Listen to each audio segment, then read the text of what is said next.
Hei, olen Marianne Pykäläinen, suunhoidon ammatillinen opettaja Tampereelta. Opetustyössä olen toiminut kaikkiaan reilut 10 vuotta sote-puolella. Koulutustaustani on monipuolinen, joka tukee työtäni ja antaa mahdollisuuksia hakeutua urallani eteenpäin.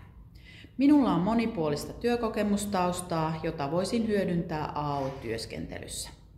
Ammattiyhdistystoiminnassa olen ollut mukana myös aktiivisesti ja toimin SAOn hallituksen jäsenenä, tiedottajana sekä yhteysopettajana.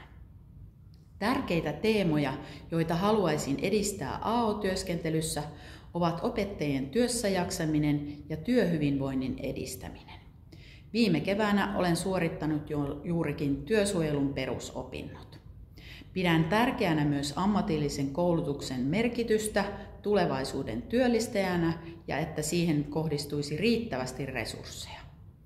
AOn vaikuttamistyön merkitystä pidän tärkeänä koulutuspoliittisesti, jossa haluaisin myös itse olla mukana vaikuttamassa. AO-akatemian juuri suorittaneena sain tärkeää lisätietoutta ja uskallusta hakeutua mukaan AOn toimintaan.